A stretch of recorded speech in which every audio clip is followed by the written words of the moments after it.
This is the first video for 7.3, 6.3 in the 6th edition. And we're going to talk about the identity matrix and inverse matrices. So every time we have a system or an operator of something, like addition or multiplication, we have what we call an identity element. So in addition, the identity element is 0, right? If we add 0 to anything, it doesn't change it, right? We get back the same thing we started with. So 0 is the additive identity element, right? When we're multiplying, the identity element is 1, because if we have some number and we multiply by 1, we get that number back. It doesn't matter what the number is. If we're multiplying by 1, we get that number back. And it's true that always it works with an identity element either way.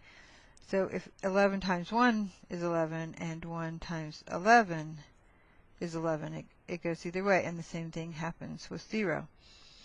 Well, in matrices, we also have an identity element, right? So we call it the identity matrix.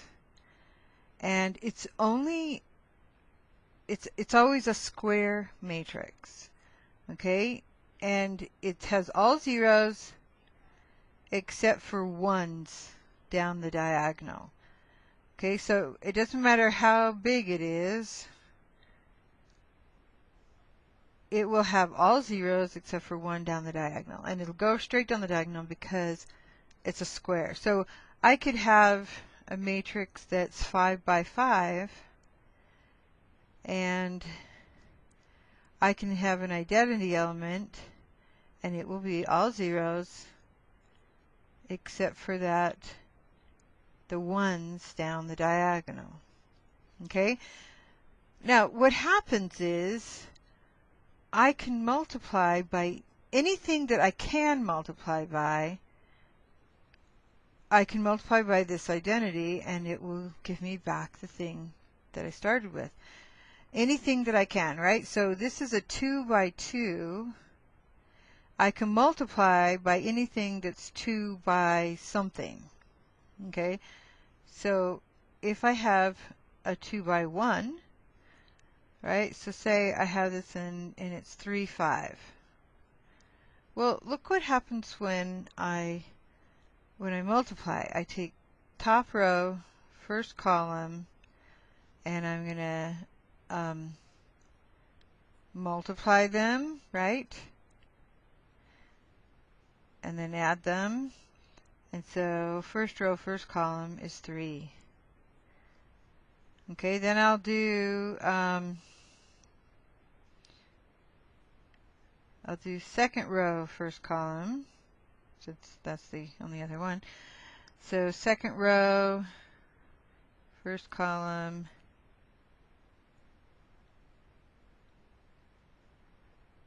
sorry, that's a 0.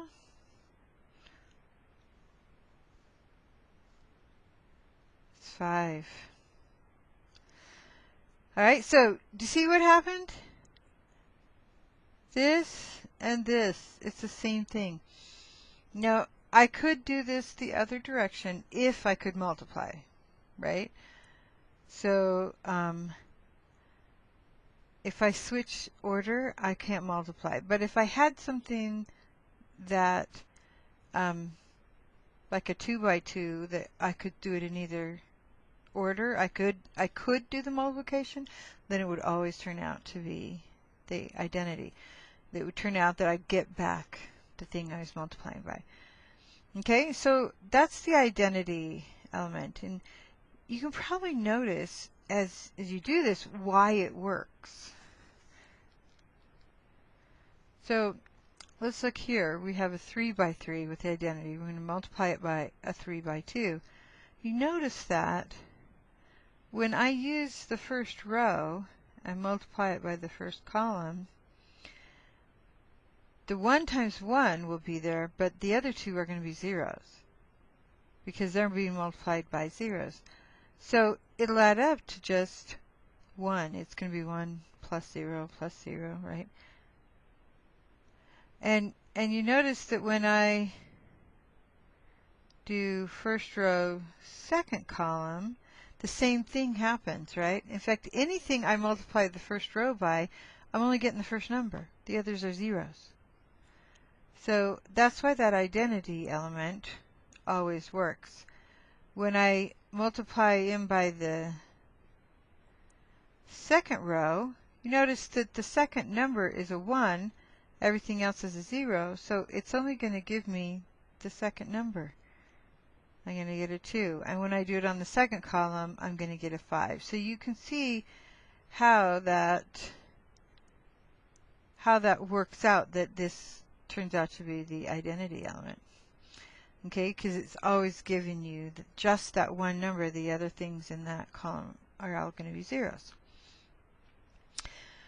So now there's a special thing that we can look at with matrices. If we have a special two matrices, okay, so suppose we have these two matrices, 2, 1, 5, 3, and 3, negative 1, negative 5, 2. Okay? All right, so let's do this multiplication. First row, first column, I have 2, 1.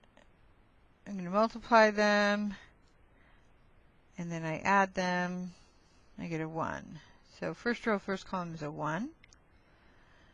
Then if I do first row, second column, I get negative 2 and positive 2, so that's a 0. And then, whoops, let's put that back. Let's do second row, first column.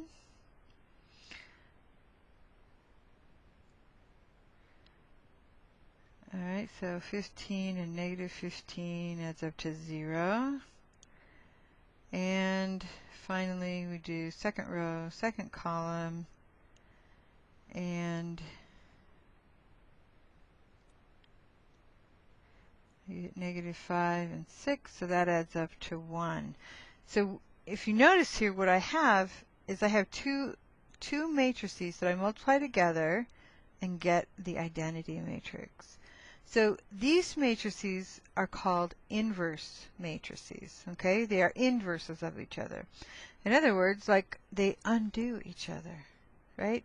Whatever one does, the other one undoes it, so that I end up back with 1, 0, 0, 1. Same way that we think of with an inverse function or whatever, right? We get back to just this identity. Inverse matrices turn out to be really important, and we can solve equations using them. In the next video, I'll show you how to use it. Right now, I want to show you how we could find them. So, suppose I start with this 2 by 2 matrix, 2, 1, 5, 3. Now, and this method is true for all size matrices. Okay, and the book also has a shortcut for 2 by 2s. We'll talk about it in class. You're welcome to use it for 2 by 2s if you want, but you have to memorize it. Okay, this is a procedure that you can do with any of them, but I'll show you the other one. And I think a lot of times with 2 by 2s, it's much easier to do that. But I'm going to show you how to do this one with a 2 by 2 because it will be easier for me to get it all in this video. Okay, so if we want to find an inverse matrix, I'm going to tack two matrices together, right? Now, sometimes we draw the line. We'll ignore the line. I'm just putting the line there because so you can see there are two parts to this matrix. Okay, I've got my original matrix, which was a square matrix, because only square matrices have inverses. And then I've tacked onto it the identity matrix. Okay, so I put the line here because you could see the two parts, but I'm just going to take it out and treat this like it's all one big matrix. And I'm going to do the row reduction like we did with the Gauss method. And I'm going to try to get this part to be the identity. I'm going to try to switch, right? I'm going to try to get the first part to be the identity. And whatever I do to the first part, I'm doing to the second part as well. And when I get the first part to be the identity, whatever is left in the second part, that's going to be the inverse. Okay, so we'll start just by doing that row reduction. We want to get this to be a 1. Okay, so I would take, I see that if I double the first row, if I take 2 times -2, that'd be -4. When I add it, I'd get a 1, right? I'm kind of hoping to avoid fractions. That's my idea. So I'm going to take -2 times row 1. I'm going to add it to row 2, but it's going to be the new row 1. Okay? So -2 times the top one would give me -4, -2, -2, and 0. And then I'm going to add it to the bottom. So I get 1, 1, -2, 1. So that is my new first row. My second row stays the same. Okay, so now, next, I want to get this to be a 0. So I'm going to take the top row and times it by -5, add it to the second row, and that will be my new second row. Okay, so my first row is actually staying the same. It's not changing. And then I'm going to take this top row and times it by -5, the whole row, add it to the bottom row. So I got 0, -2, 10, and -4. So that's my new bottom row. Okay, so the next thing I want to do is I want to get this to be a 1. There's not anything really I can do other than divide. So I'm going to divide. I'm going to divide the first row by, I'm going to divide the second row by -2, right? So I'm going to do row 2 divided by -2 will be my new row 2.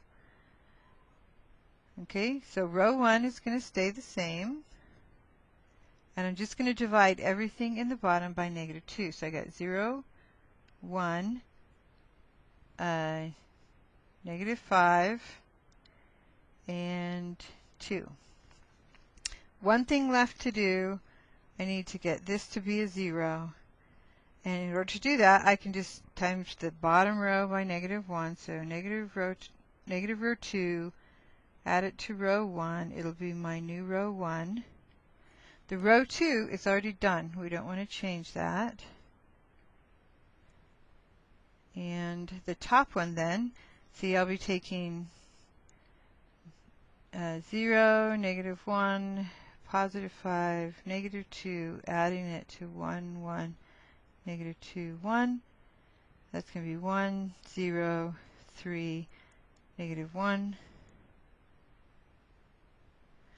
Okay, so now you notice I have this whole thing right here is my identity.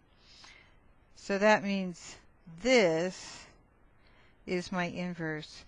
And that's exactly what I had before when I was finding the inverse. This method works for any size matrice as long as it's square. Here's the quiz question. So I want you to find the inverse of 5, -2, -2, 1 When you enter it in the quiz, just enter the top row with a space between the numbers.